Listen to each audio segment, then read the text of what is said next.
ዕብራውያን ምዕራፍ 8ን ላስት ዊክ ጀምረናል። ዛሬም ምዕራፍ 8ን እንጨርሳለን።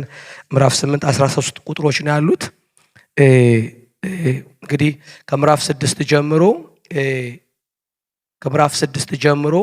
ምዕራፍ 7 ምዕራፍ 8 9 ላይ ኪዳናቶችን እያወዳደረ የመጣውን አዲሱን ኪዳን ከመጀመሪያው ኪዳን የሚበልጥ ነው ብሎ የሚያቀርብበትን ነገሮች እያነሳን የመጣው በዋነኝነት የኪዳናችን መካከለኛ የሆነውን ኢየሱስን ሊቀ ካህናችንን የሹመቱን ባህሪ እየነገረን በዛ ደግሞ እንዴት ያለ ፍጹም መጽናናት እንዲሆንልን እግዚአብሔር እንደፈለገ እሱን እያስረዳን የመጣውና ልክ ምዕራፍ 7 ላይ የመልከጼዴቁን ሹመት እና የሊቀ ክህነቱን የሚያገለግልበትን መቅደስ ነው ያነሳው። ይበልጣል ብሎ በመካከለኝነት የመጣው ሊቀ ካህናችሁ ይበልጣል አለና ከሚበልጥበት ነገር መካከል የሚያገለግልበት መቅደስ ናት ብሎ ነው የመጣው። ምዕራፍ 8 ላይ መቅደሱን ነው የሚያወራልን። ግን ከምዕራፍ 6 ጀምሮ የመቅደሱንም ቢሆን የሊቀ ካህናቱን ብልጫ በዋነኝነት ሊነግረን የፈለገው ምዕራፍ 6 ላይ እግዚአብሔር ይህንን ተስፋ ለመያዝ ለሸሹ ሰዎች ብርቱ መጽናናት ይሆንላቸው ዘንድ ሐሳቡን እንደማይቀይር በመሃል ላይ የተደረገውን የኪዳኑን ስርዓት ሊያወራን ስለፈለገ ነው። እንደውም ይላል የመጀመሪያው በሙሴ የነበረውን እና ኋለኛውን ሲናገር ከሕግ በኋላ የመጣው የመሐላ ቃል ነው የሚለው። የመሐላ ቃል ሲል አጠቃላይ ስርዓቱ የተለወጠበትን ምንድን የዘር ሐረጉን የሊቀ ክህነቱን ሹመት ደግሞ የሊቀ ክህነቱ የሚያገለግልበትን መቅደስ አያነሳና የሚበልጥ ነው የሚለን እግዚአብሔር ለኛ የገባው ኪዳን በሊቀ ክህነቱ አማካኝነት ዋስትና ያለበት እንደሆነ እንድናምንና በእግዚአብሔር ላይ ባለ እምነት ምን እንድንል ተፈልጎ ነው? እንድንጽናና፣ ኮምፈርት እንዲኖረን፣ እንድንመቻች፣ እዛ ውስጥ ረፍትን እንድናገኝ ነው የተፈለገው።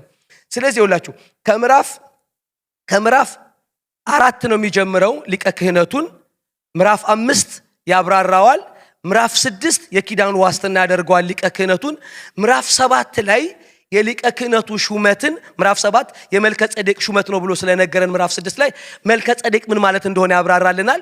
ምዕራፍ 8 ይሄኛው ሊቀ ካህን የሚያገለግልበትን መቅደስ ነው የሚነግረን።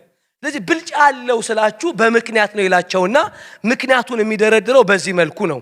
አንድ ግን በዋነኝነት የሚነግረን በእነዚህ ምዕራፎች ውስጥ ይሄኛው ሊቀ ካህን ከሚያገለግልበትም ሐሳብ ይቅርታ ባትሪ ልንቀይር።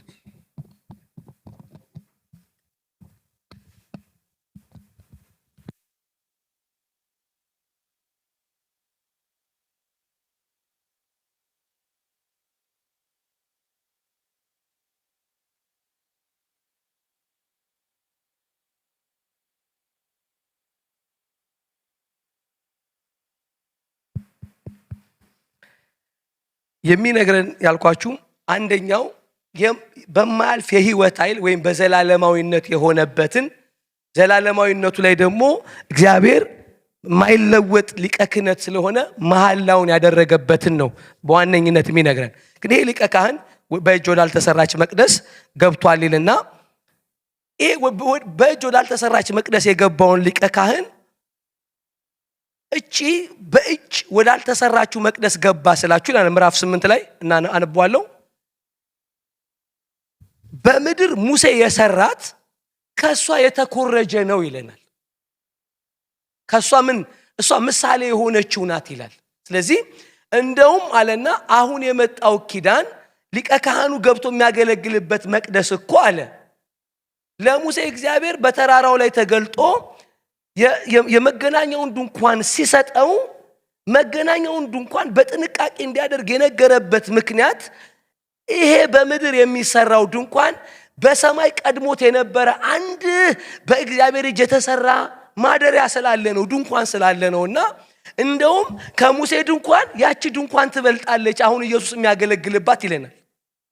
ስለዚህ እቺኛዋን በልጣለች የሚለን አጠቃላይ እግዚአብሔር ኤቭሪቲንግን ዲዛይን ያደረገው ከሰማይ ነው የሚለውን እንድናስብ ዲዛይን ኦልሬዲ እሱ ጋር ያለ ነገር ነው ብለን እንድናስብ ብልጫውም ኦሪጂናሊቲው ዛኔ ያለው አካሉ ያ ነው። ይሄ ሁሉ የምታዩት ጥላ ነው የሚል ያነሳልናል። ብልጫውን ሊነግረን ስለፈለገ እኔ ብልጫውን በአካልና በጥላ እንኳን ስናስብ ጥላው ላይ እግዚአብሔር የሰጠውን ዲቴል ከተመለከታችሁ የሚያስደንቅ ዲቴል ነው አይደለም? ዲቴሉ እያንዳንዱ የክሩ ቀለም ምናምን፣ ርዝመቱ፣ ስፋቱ፣ ወርቁ፣ ብሩ፣ እንጨቱ ኤቭሪቲንግ ሐምራዊ ምናምን እያንዳንዱን ሲናገር እግዚአብሔር በጥላው ላይ ጥንቃቄውን የፈለገው something bigger ከጥላው የሚበልጥ አካል እንዳለ እንድናስብ ምዕራፍ 8 ላይ ነገር እንጂ ዝም ብለ ቤት ስራ ባገኘው አይደለም ያለው። ስለዚህ የእግዚአብሔር ነገር በተገኘ በቀረበ በተቻለ ሳይሆን እግዚአብሔር ራሱ በሚፈልገውና እግዚአብሔር ባቀረበው እንደሚሰራ ተመልክተናል። ምዕራፍ 8 ስንነጋገር ላስት ዊክ ከተናገርነው ዋና ነገር ይህ ነው ብሎ ነው የጀመረው። መካከለኛ ምዕራፍ ነው። ከተናገርነው ዋና ነገር ይህ ነው ይልና በሰማያት በግርማው ዙፋን ቀኝ የተቀመጠ እንዲህ ያለ ሊቀ ካህን አለን ነው የሚለው። ነገሩን ሊያሳርፍ የፈለገው ምንድነው? ሊቀ ካህኑ ላይ ነው። ሊቀ ካህኑ ብልጫ ነው። ሊቀ ካህኑ የኪዳኑ ብልጫ ነው። የሊቃኑ መካከለኛ ነው። መቅደስ ውስጥ የሚያገር አንድ ነው። ከተናገርነው ነገር ሁሉ ዋናው ነገር እንደዚህ ያለ በሰማያት በግርማው ቀኝ የተቀመጠ እንዲህ ያለ ሊቀ ካህን አለን ይላል። እርሱም የመቅደስ የእውነተኛይቱ ድንኳን አገልጋይ ነው። እርሷም በሰው ሳይሆን በጌታ የተተከለች ናት ይላል። ቁጥር 3 ላይ ሊቀ ካህን ሁሉ መባና መስዋዕትን ሊያቀርብ ይሾማልና ስለዚህ ለዚህ ደግሞ የሚያቀርበው አንዳች ሊኖረው ያስፈልጋል። ይሄም ደግሞ ኢየሱስ ደግሞ አንዳች የሚያቀርበው ነገር ሊኖረው ያስፈልጋል ይላል። ይሄን ምዕራፍ 7 ላይ እያንዳንዱ ሊቀ ካህን መስዋዕት ነው የሚያቀርበው አለ። ኢየሱስ ግን ራሱን ያቀርበው አለ። ለምንድነው ብለናል? ይሄን ልዩነቱን ስንነጋገር ለምንድነው ኢየሱስ ራሱን ያቀረበው? ለምንድነው ሌሎች ሊቀ ካህኖች የእንስሳ ደም ያቀረቡት?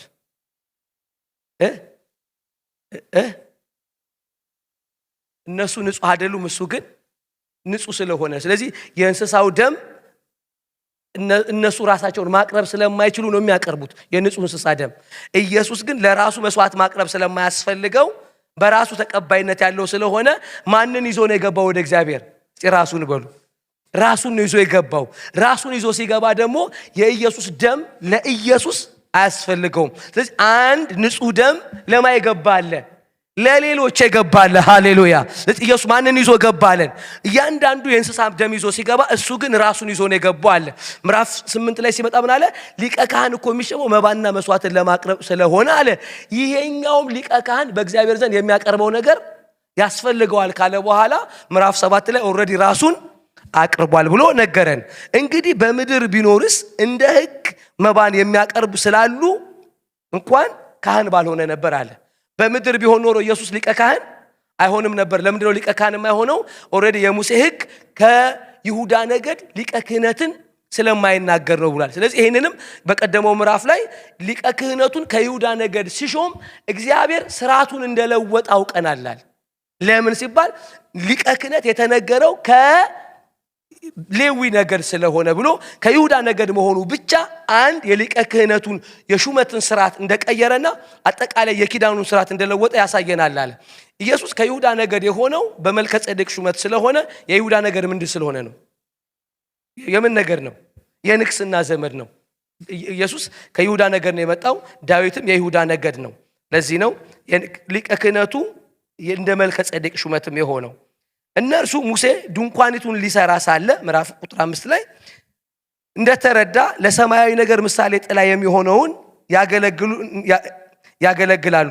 በተራራው እንደተገለጠልህ ምሳሌ ሁሉን ታደርግ ዘንድ ተጠንቀቅ ብሎት ነበረ። አሁን ግን በሚሻል ተስፋ ቃል በተመሰረተ በሚሻል ኪዳን ደግሞ በመካከለኛ እንደሚሆን በዚህ ልክ እጅግ የሚሻል አገልግሎት አግኝቷል።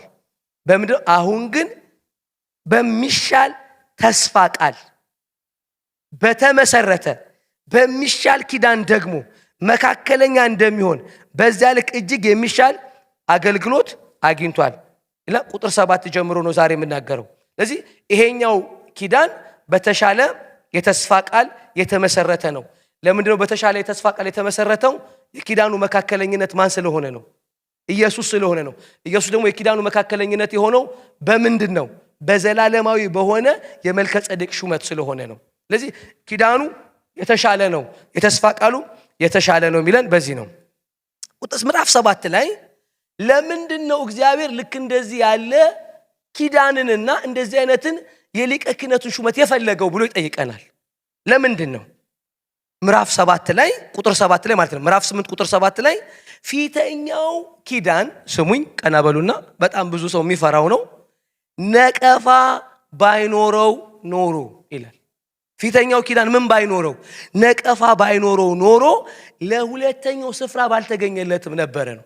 ይሄንንም በምዕራፎች ላይ ድጋሚ ነው የሚያወራው። ኢምፐርፌክሽን አለበት ነው የሚለን። የመጀመሪያው ኪዳን ኢምፐርፌክሽን አለበት። ይሄንን ኢምፐርፌክሽን ስናጠና በምንድን ያጠና ነው? ትዝ ካላችሁ የመጀመሪያል ኪዳን ሞት የሚባለውን ነገር ዲል አላደረገም። ሊቀ ካህናቶች ሁሉ ያገለገሉ ምን ይሉ ነበር አለን? ይሞቱ ነበር አለ። ስለዚህ የመጀመሪያው ኪዳን ላይ ያለው ኢምፐርፌክሽን ወይም ደግሞ ነቀፋው በኪዳኑ በተደረገ አገልግሎት ሁሉ ፍጹምነት አልተገኘም። አንድንም ሰው ፍጹም ማድረግ ኪዳኑ አይችልም። ምዕራፍ 9 ላይ ይመጣል ይነግረናል። ስለዚህ የመጀመሪያውን ኪዳን እግዚአብሔር መለወጥ የፈለገው በመጀመሪያው ኪዳን ላይ ምን ስላለበት ነው? ነቀፋ አለበት። እነ ሙሴ ያገለገሉበት ኢየሱስን የገደሉ እነዛ ገብቶ ፈሪሳውያን ሰዱቃውያን የታገሉለት መቅደስ ውስጥ የተደረገ አገልግሎት ሁሉ የተሰዋ መስዋዕት ሁሉ እግዚአብሔር የተቀበለው በሰማይና በክርስቶስ ኢየሱስ የሚመጣውን በማሰብ እንጂ ነገሩ በራሱ ፍጹምነት ስላለው አልነበረም። ስለዚህ የመጀመሪያው ኪዳን ምን አለው ነው የሚለን? ነቀፋ አለው። ነቀፋ ደግሞ ያለው በዛኛው ኪዳን በተገላገለ አገልግሎት የትኛውም ሰው ፍጹምነትን አግኝቶ አያውቅም ይላል። ስለዚህ የሚያገለግሉ ሰዎች እንኳን ራሳቸው እያገለገሉ ምን ይሉ ነበራል?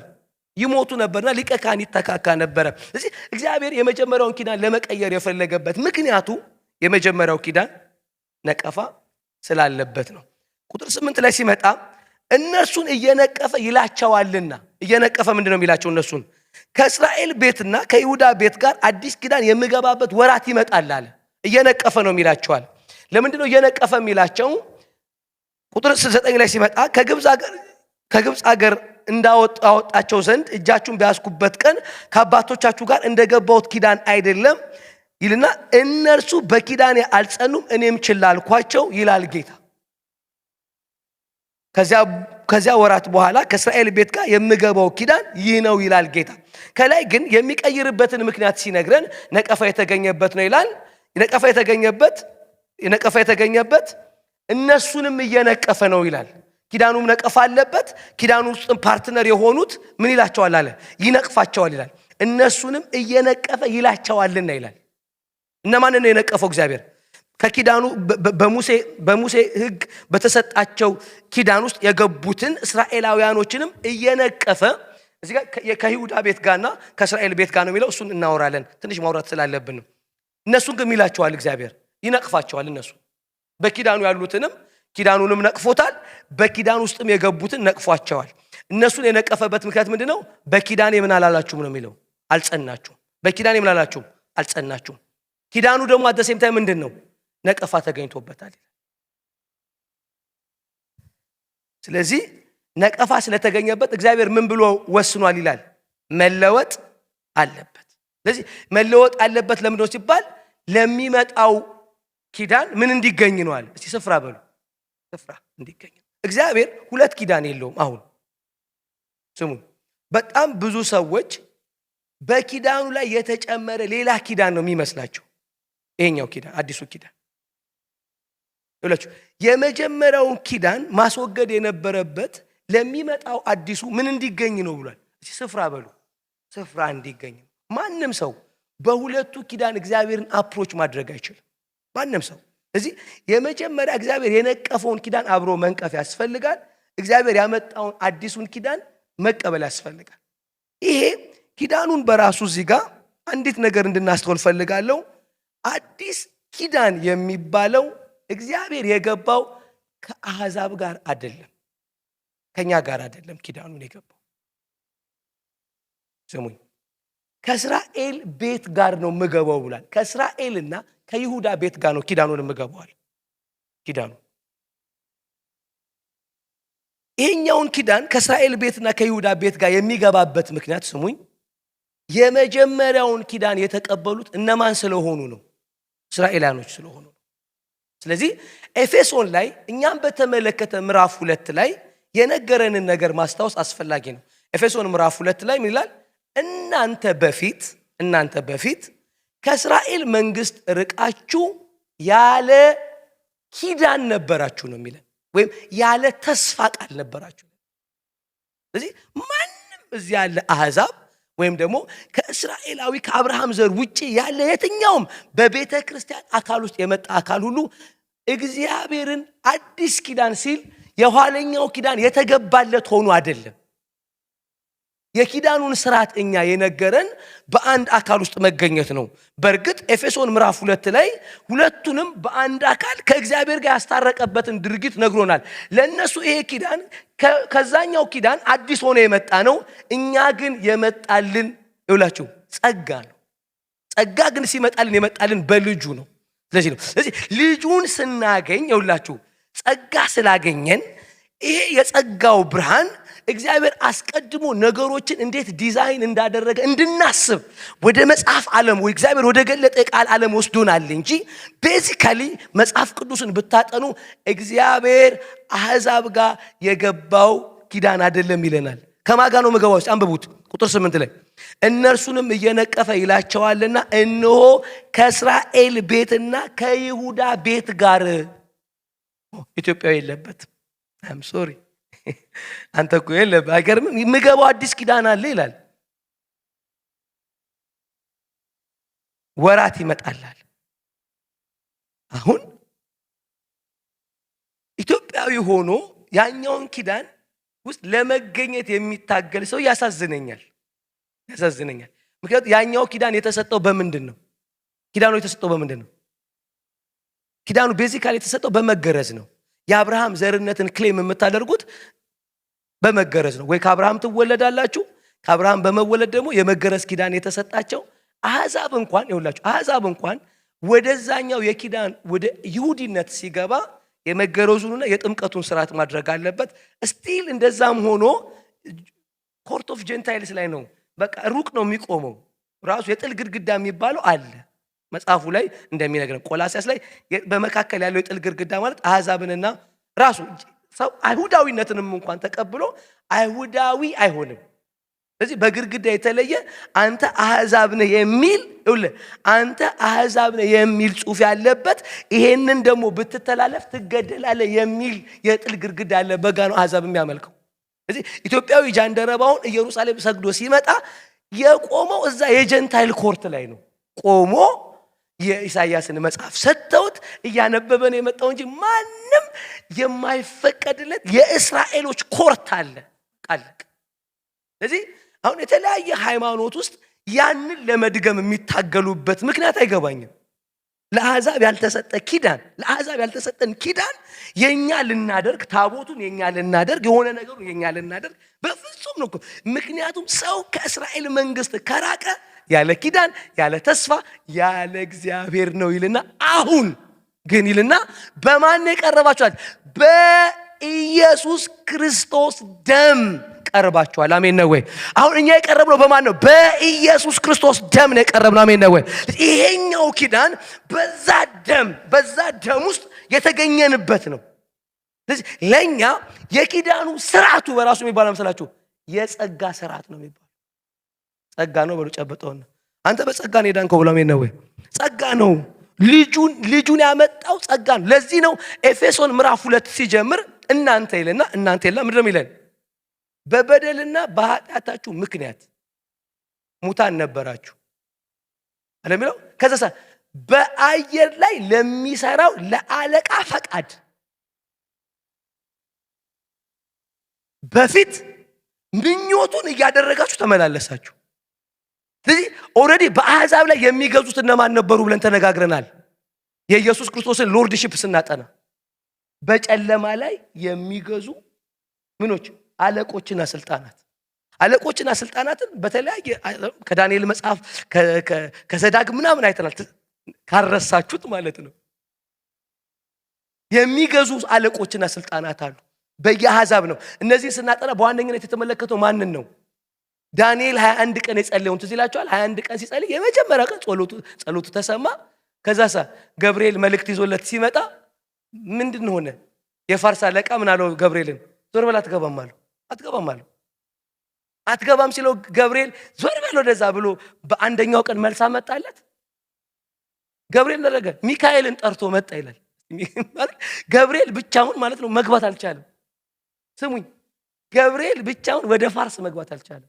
ሚካኤልን ጠርቶ ከሚካኤል ጋር እየተቀጣቀጡ ያለ ገብርኤል ሾልኮ ለዳንኤል መልስ በመጀመሪያው ቀን ልክ ስትንበረከክ ነበር እግዚአብሔር መልስ የመለሰልህ አለው። ሚስጥሩን ከገለጠለት በኋላ አሁን የሚሄደው ያንን ጦርነት ባትሉን ጆይን ለማድረግ ነው። ልዋጋ ነው። እስቲ ሚካኤል እየተደባደበ ነው፣ መልእክት እየነገረ የመንፈስ ዓለም ስርዓቱ ይሄ ነበር። ስለዚህ ይኸውላችሁ እኛ አሕዛቦች ይኸውላችሁ ከክርስቶስ ጋር ህይወት ነው የመጣልን። ጸጋ ይባላል። አሜን ነው ወይ? ከክርስቶስ ጋር ህይወት መጣልን ማለት ወደ ኪዳኑ የመጣ ነው። በምርኮ ስርዓት ነው። ይሄኛው ግን አዲሱ ኪዳን የተገባው ከማጋ ነው አለ? ከይሁዳና ከእስራኤል ቤት ጋር ነው። አሜን ነው ወይ? እኛ ግን ለምንድን ነው ይሄንን የምናጠናው ስንባል እግዚአብሔር ፕሪዲዛይኑን እንድናቀው፣ ኦሪጂናል ኢንቴንሽኑን እንድናቀው ምንድን ነበር እግዚአብሔር በኪዳን ስርዓቱ ያስብ የነበረው ብለን እንድናስብ። እኛ ከምንድን ሄዳን ነው? ቤዚካሊ እኛ ከጨለማ ስልጣን በሉት።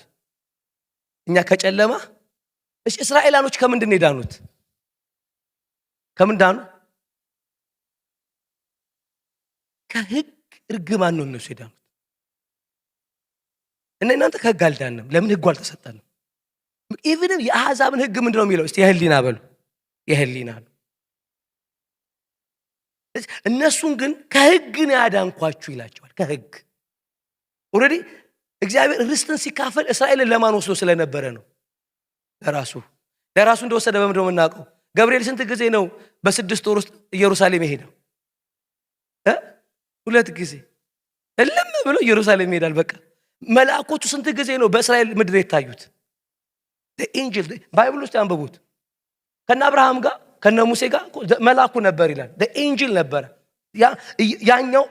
ለዚህ ነው ኢየሱስ ክርስቶስን አርክ ኤንጅል ብለው የሚያምኑበት ምክንያት ቲዮፈኒ ነው። መገለጡ የመለኮት መገለጥ በአካል ሲሆን በመጀመሪያው ኪዳን ውስጥ ሴንሰብል ሪቨሌሽን ኦፍ መለኮት ሲሆን ምንድነው የሚባለው? ቲዮፈኒ ነው የሚባለው።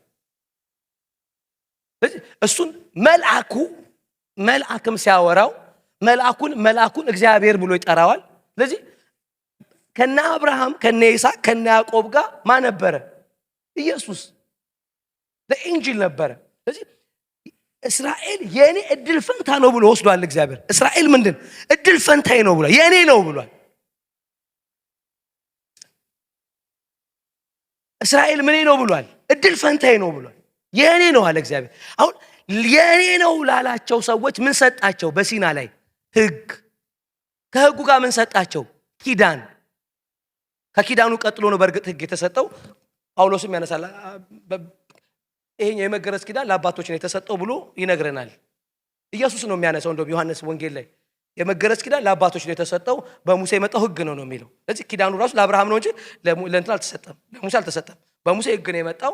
የመገረዙ ኪዳን ግን ከህጉ ጋር የቀጠለ ስለሆነ ሰዎች በዛ ውስጥ አብረው እንዲቆጠሩ ከተፈለገ በዛ ኪዳን ውስጥ በኪዳኑ ወደ ህጉ ይመጣሉ።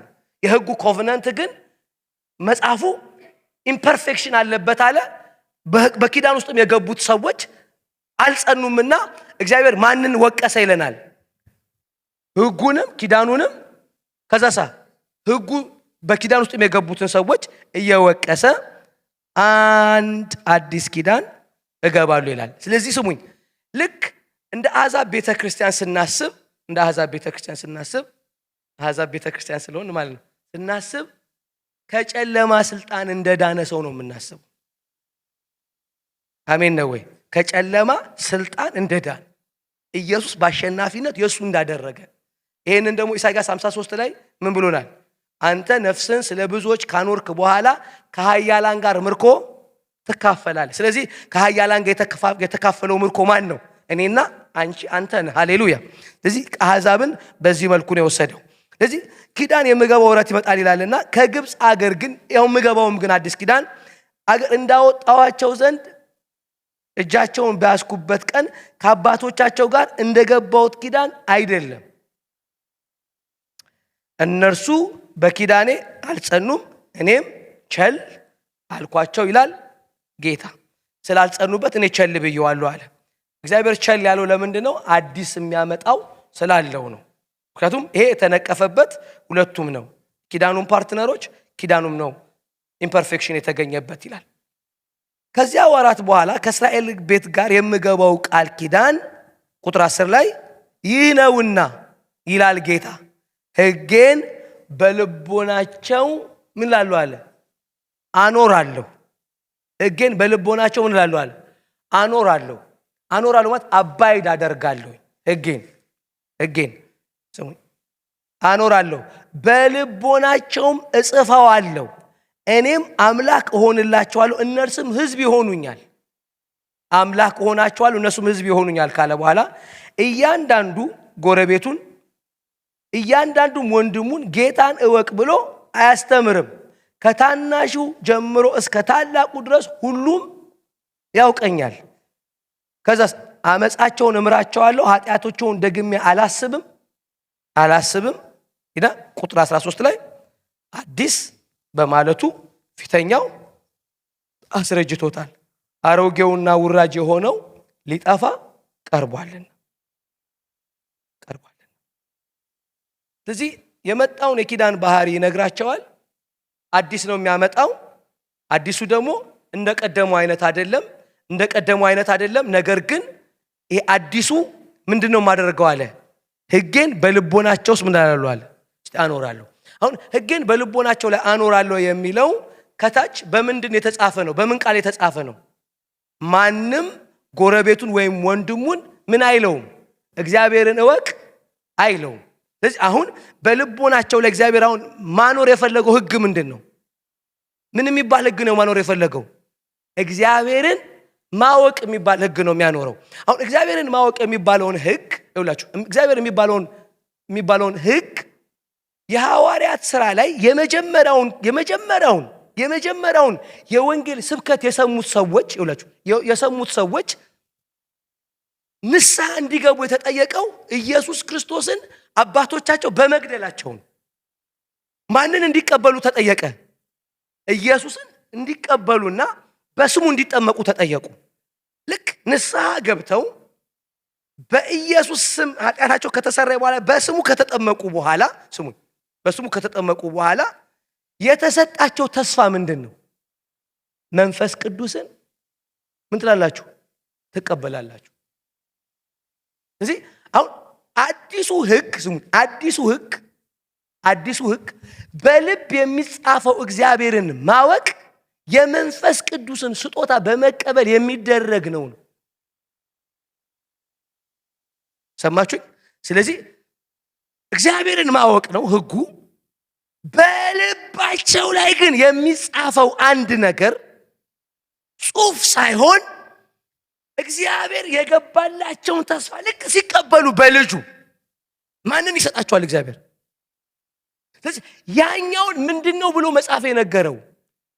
ኢየሱስ ልክ ወደ አባቴ እሄዳለሁ ብሎ በኢየሩሳሌም ቆዩ ካለ በኋላ ምንድነው ምልክላችኋል? አብ የገባውን የተስፋ ቃል በሉ። አብ የገባውን የተስፋ ቃል ምንድነው? የመንፈስ ቅዱስ ስጦታ ነው። ስለዚህ ልክ አንድ ሰው ወደ ኪዳኑ ስርዓት ሲመጣ እግዚአብሔርን ማወቅ በልቡ የሚመጣው መንፈስ ቅዱስን በመቀበል። አሜን ነው ወይ? ማንም እዚህ ኪዳን ውስጥ መንፈስ ቅዱስን ያልተቀበለ እግዚአብሔርን ግን በጥቅስ የሚያብራራ ሊኖር አይችልም። አሜን ነው ወይ? የተቀበልኩት መንፈስ ነው በለው። አሜን ጨብጦና የተቀበልኩት መንፈስ ነው በሉት። እግዚአብሔርን ማወቅ የሆነልኝ በመንፈስ አማካኝነት ነው። ሃሌሉያ። እዚህ ይኸውልህ እኛም እነሱም አይሁድም አሕዛብም በልጁ ስናምን የሚደረግልን የመጀመሪያው ከሪፔንታንሳችን በኋላ ምንድን ነው? እግዚአብሔርን ወደ ማወቅ ነው። እግዚአብሔርን ማወቅ በልባችን የሚመጣው በምንድን ነው አለን? መንፈስ ቅዱስን። ስለዚህ ዮሐንስ ላይ ማንም ሊያስተምራችሁ አይገባም ይላል መጽሐፍ። እንደው ለምንድን ይላል? ከቅዱሱ ቅባት ምን ብላችኋልና ተቀብላችኋል በሉ። ከቅዱሱ ቅባት ተቀብላችኋልና እሱ ራሱም ይላችኋል አለ ያስተምራችኋል። እሺ ኢየሱስ የመንፈስ ቅዱስን መምጣት ሲናገር ምንድነው ብሎ ነገረው? መንፈስ በእናንተ ላይ በመጣ ጊዜ ወደ ምን ይመራችኋል አለ? ወደ እውነት በሉ። አንድ አለ ወደ እውነት የሚመራ አንድ አለ፣ ኢየሱስን የሚያብራራ አንድ አለ፣ እግዚአብሔርን የሚገልጥ አንድ አለ። አሜን ነው ወይ? ስለዚህ አሁን በኪዳን ውስጥ እግዚአብሔርን ማወቅ የተባለው በልብ የሚመጣው ማን ነው? መንፈስ ቅዱስ ነው። ይህንን ለሐዋርያ ሥራ ምዕራፍ 17 ላይ በአርዮስፋጎስ ጳውሎስ ከሰበከ በኋላ እንደዚህ አላቸው። አርዮስፋጎስ ሰብኮ ከጨረሰ በኋላ ህዝቡን እንደዚህ አላቸው፣ አሕዛብን። ምክንያቱም እናወራበታለን ሰሞኑን። እንደዚህ አላቸው፣ እንግዲያውስ አለ አሁን እግዚአብሔርን ከማታውቁበት ወራት በሉ ወራት እግዚአብሔርን ወደ ማወቅ እንድትመጡ እግዚአብሔር ለህዝብ ሁሉ ንስሐን ምን ብሏል አለ እንዲገቡ አዟል አለ። ይህንን ንስሐ ደግሞ ሲያዝ አንድ ቀን ከሙታን ባስነሳው በልጁ በዓለም ላይ እንደሚፈርድ ኢየሱስን ከሙታን በማስነሳት ምን ብሏልናል? አረጋግጧልናል። ስለዚህ አሕዛብም የተጠራው ምንድን ነው? የፈጠራችሁ የሰራችሁ ህይወትና እስትንፋስን የተቀበላችሁት ዘመንና ዳርቻን የወሰነላችሁ እሱ ነው ካላቸው በኋላ እሱ ግን በልጁ አማካኝነት አንድ ነገር ኮማንድ አድርጓል አለ። ፍጥረትን ሁሉ ምንድነው ያዘዘው አለ? ሰዎች ሁሉ ወደ ንስሐ እንዲገቡ። ንስሐቸው ግን ምንድነው አለ? ወደ እውነተኛው አምላክ እንዲመለሱ። ወደ እውነተኛው አምላክ እንዲመለሱ። ልክ ያን ጊዜ ግን ምንድነው የሚያውቁት አለ?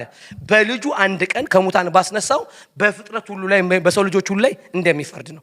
ይህንን ያረጋገጠው ልጁን በማስነሳት ነው አለ። ስለዚህ አሕዛብም የተጠራው በምንድነው? ልክ እሺ ብሎ በንስሐ ሲመጣ ወደ ምንድነው የሚመጣው? አሕዛብም እግዚአብሔርን ወደ ማወቅ በሉ ወደ ማወቅ ነው። ስለዚህ አዲስ ኪዳን ለእስራኤል የተነገረበት ቃል ነው። እኛ ግን በዚህ ኪዳን ውስጥ የመጣ ነው በጸጋ ድርጊት ነው። የመጀመሪያው ኪዳን ባለቤቶች ስላልነበር እስራኤላዊ የአብርሃም ዘር ስላልነበር፣ ግን የሁለታችንም አሕዛብ ብንሆን አይሁድ ወደ ኪዳኑ ስንመጣ ኪዳኑ በልቡናችን ውስጥ አንድ ነገር እንዲጻፍ የተፈለገበት ኪዳን ነው። ያም እግዚአብሔርን ማወቅ ነው። ያም የሚጻፈው በምንድን ነው? መንፈስ ቅዱስን ምን በማለት ነው? በመቀበል መንፈስ ቅዱስን በመቀበል። ስለዚህ ሰዎች መንፈስ ቅዱስን ሲቀበሉ የምን ሆነዋል? የዚህኛው ኪዳን ፓርትነር ሆነዋል። ኢየሱስን ማመን፣ መንፈስ ቅዱስን መቀበል። ስለዚህ እኛ እንደውም ስብከታችን ብዙ ጊዜ ኢየሱስን ስለመቀበል ነው የምናወራው አይደል? ኢየሱስን ተቀብላል ነው እንጂ የሚለው መጽሐፍ ቅዱሳችን ላይ ባይዚካሊ ኢየሱስን መቀበል የሚል ትምህርት የለውም። ምንድነው ያለው? ስለ ኢየሱስ ከሆነ ምንድነው ያለው? በኢየሱስ ክርስቶስ ማመን ነው። በኢየሱስ ማመን መንፈስ ቅዱስን መቀበል ነው። ስለዚህ አሁን በልባችን የሚመጣው ክርስቶስ ኢየሱስን በማመን ማን ነው? መንፈስ ቅዱስ ነው። መንፈስ ቅዱስ ግን ሲመጣ አንድ የሚያብራራልን ነገር አለ። ምንድነው የሚያብራራልን? እስቲ እግዚአብሔርን በሉ። እግዚአብሔር ነው። ስለዚህ የኪዳኑ ባህሪ በልባችን የሚመጣው እግዚአብሔርን ማወቅ ሆኖ እግዚአብሔርን በማወቅ መንገድ የሚያስኬደን መንፈስ ቅዱስን መቀበል። ሃሌሉያ። ስለዚህ ኪዳን ውስጥ ምንድነው ትልቁ የኪዳኑ መካከለኛ? እግዚአብሔርን ማወቅ። ኪዳኑ ባህሪው ይሄ ነው። በቃ እግዚአብሔርን ማወቅ ፐርሰናል ይሆናል ማለት ነው። ስለዚህ ወደ ሮሜ 8 ስትመጡ በመንፈስ መመራት የሚባል ይመጣላችኋል። በመንፈስ መመራት ማለት በእናንተ ውስጥ ስለሚኖር ሰብጀክቲቭ ሊደርሺፕ ሁሉ አለ። በዚህ ግባ፣ በዚህ ውጣ፣ በዚህ የሚል እግዚአብሔርን ኦልሬዲ ለግል የሚያብራራ ሆኖ መጥቷል። ስለዚህ ማንም ሰው ኪዳኑ ጋር ሲመጣ ምንድነው የሚሆነው? በልቡ። ምክንያቱ ምን አለ መሰላችሁ? ማንም አለ ጎረቤቱን ወይም ወንድሙን እግዚአብሔርን እወቅ ብሎ አያስተምረው። ለምንድን ነው አለ? ይሄ እንደዚህ ያለ ትምህርት እየተቃወመ አይደለም፣ ግን ኢንቲሜሲው ለግለሰብ ሆኗል። ኪዳኑ በሰውየው ልብ ውስጥ ስለሚመጣ ራሱ ጽሑፉ እግዚአብሔርን ማወቅ በግለሰቡ ህይወት ነፍሱ ስለሚመጣ እያንዳንዱ ውስጥ ነው ያለው። ሁሉም ያቀኛል፣ ሁሉም ያቀኝ። ከውጭ አይደለ፣ ህግ አይደለም፣ ሁሉም በልቡ። ምክንያቱም ኪዳኑ ኦልሬዲ የሚሰጠው አንድ አካል ስላለ ምን ያደርጓል? ሰውየው መንገድ ይኖረዋል። ሰብጀክቲቭ ስላችሁ ለግለሰቡ የሆነ እግዚአብሔርን ማወቅ የሚባላል። ታውቁታላችሁ በራሳችሁ። ቤተክርስቲያን የምታስፈልገው እንደነዚህ እውነቶችን ሼፕ እንድታደርግ እንጂ ስንቀጥል ተቻለ ለየግላችን በነፍሳችን እውነትን የሚተረጉም አንድ መንፈስ መጥቷል። የኪዳኑ ስርዓት ውስጥ ሰው ከመጣ እሱ ምን ተብሎ ነው የተተረጎሙ? እግዚአብሔርን ማወቅ በሉ። እግዚአብሔርን ማወቅ። ሰው የዚህኛው ኪዳን ውስጥ ገብቶ እግዚአብሔርን አለማወቅ አይችልም። እዚህኛው ኪዳን ውስጥ ገብቶ ኪዳኑ ምንድን ነው? በልብ የሚጻፍ እግዚአብሔርን ማወቅ። እግዚአብሔርን ማወቅ ታውቀዋል። በቅበል ሰው ኢግኖር ካላደረገ በስተቀር ቸልተኛ ካልሆነ በስተቀር ካልፈለገ ገብቷቸዋል። ሌላ ነገር በልጦበት ካልፈለገ በስተቀር በዚህ ኪዳን ውስጥ ከእግዚአብሔር ጋር በልጁ አማካኝነት ወደዚህ ስርዓት የመጣ ሰው ሁሉ አንድ ነገር ያውቃል፣ እግዚአብሔርን ማወቅ። ለምን? ኪዳኑ የተሰጠው በዛ ነው። የሆኑ ጥቂት ሰዎች የሚያውቁት የሚያብራሩበት አይደለም ኪዳኑ። እያንዳንዱ አሜን ባለበት ቁጥር ምንም ይበራታል፣ እግዚአብሔር በውስጥ ይበራል። ፐርሰናል ይሆንለታል። ለእያንዳንዳችሁ እግዚአብሔር የሚታወቅበት፣ እግዚአብሔር ሲታወቅ በስንት መንገድ ነው የሚታወቀው? በሶስት። በሉዓላዊ ባህሪው እኛን ባካፈለው ባህሪውና በፍላጎቱ ነው የሚታወቀው። ለእያንዳንዳችሁ በዚህ መልኩ ይብራራላችኋል። ይብራራል፣ ፍላጎቱም ይታወቃል። ለአንዳንዶቻችሁ የእግዚአብሔር መታወቅ ሰብጀክቲቭ ነው። ዛሬ ከቤት አትውጣ ሊል ይችላል። ይገርማችሁ። ለአንዳንዱ ከቤት መውጣት ከእግዚአብሔር ጋር የሚጣላበት ነው። አንዳንዱ ቤት መቀመጥ የሚጣላበት። ለምን አለው? በቃ እግዚአብሔር ለምን መጥቷላ። ስታውቁት ፍላጎቱንም ነው የምታውቁት። ፐርሰናል ሌቭል ውስጥ ይመጣል። ኪዳኑ የተሰራበት ስራ አንድን አካል አክኖሌጅ የሚያደርግ ፍላጎቱ፣ ማንነቱን፣ ባህሪውን። እዚህ አዲስ ኪዳን እገባለሁ ማለት እግዚአብሔር አዲስ ኪዳን ነው እገባለሁ።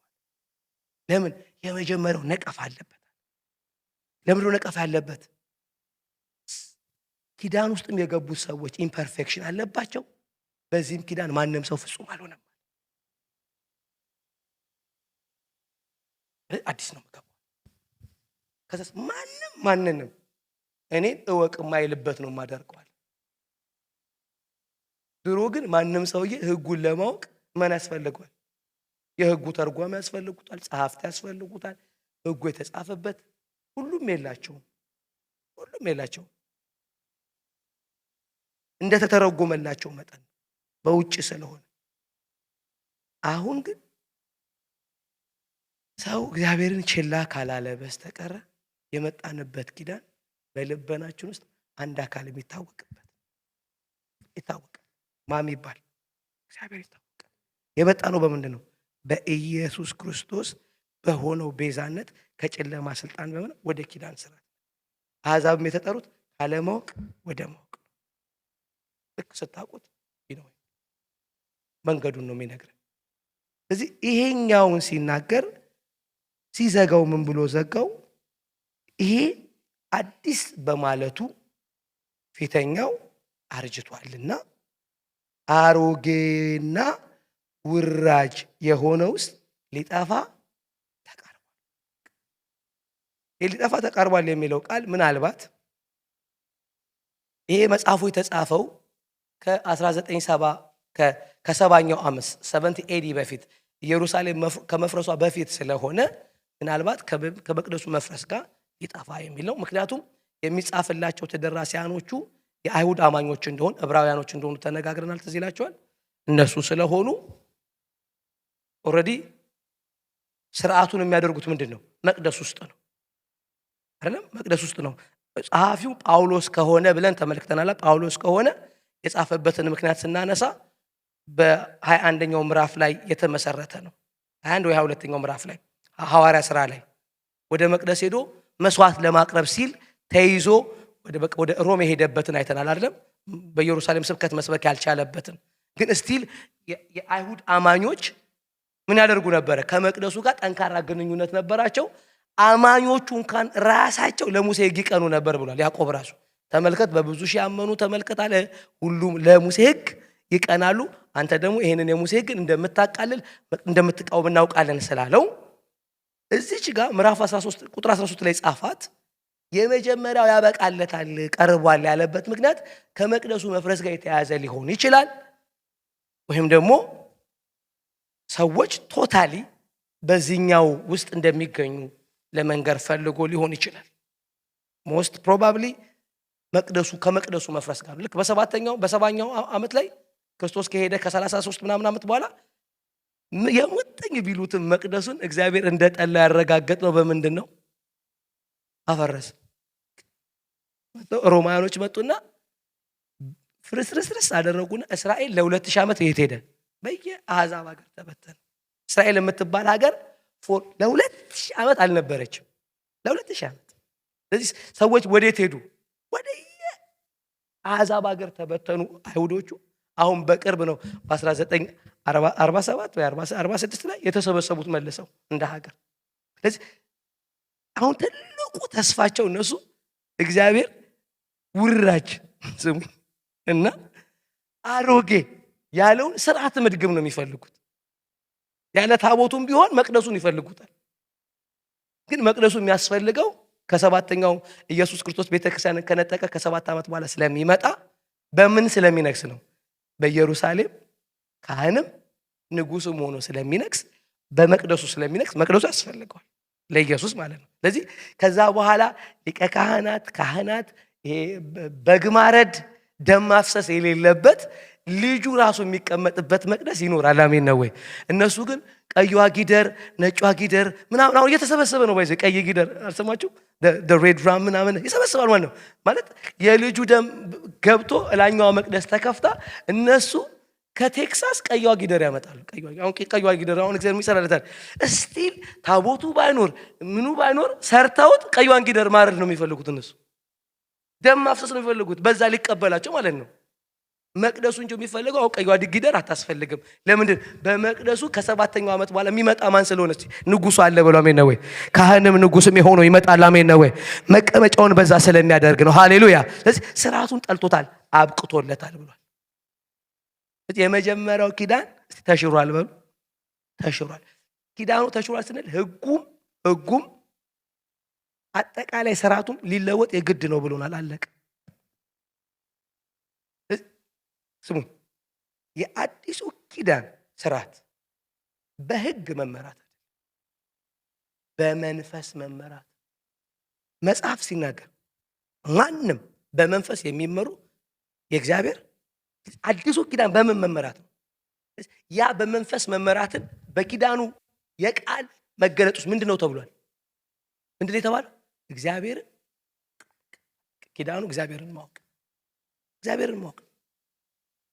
ለዚህ ነው ኢየሱስ ክርስቶስ ጋር ሲመጣ ነገር የሚለካው ልብ ውስጥ ነው ብሎ የነገረን። ልብ ውስጥ ነው ሜዠር የሚደረገው። ልብ ውስጥ ሐሳብ ውስጥ ነው የሚለካው። ሐሳብ ውስጥ ነው የሚለካው ነገር።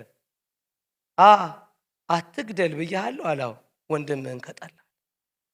ጥላቻ ሽጉጥ ይፈልጋል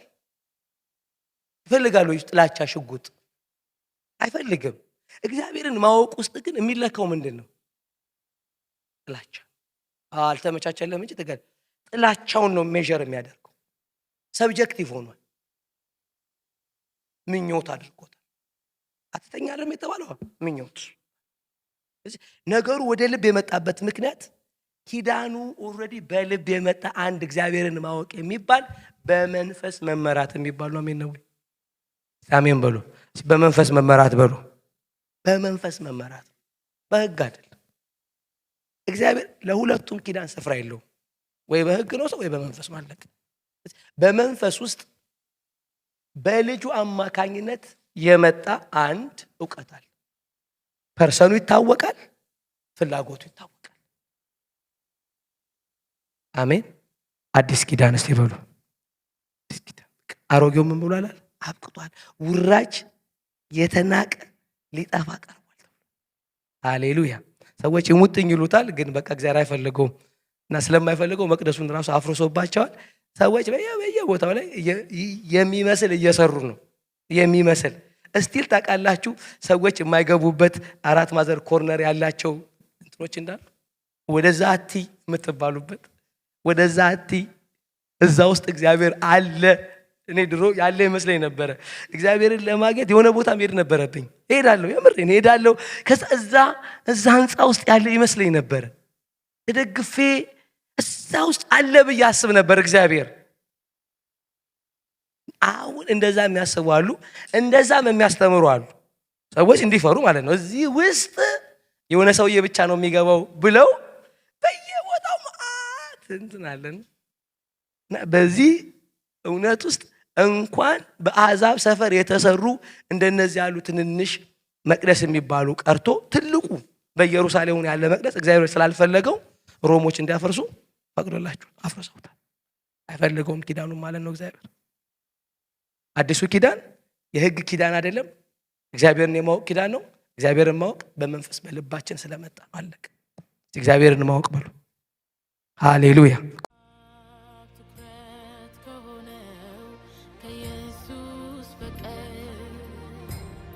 ከመንፈስ ቅዱስ ፈገግታ ከልጁ በቀር ምን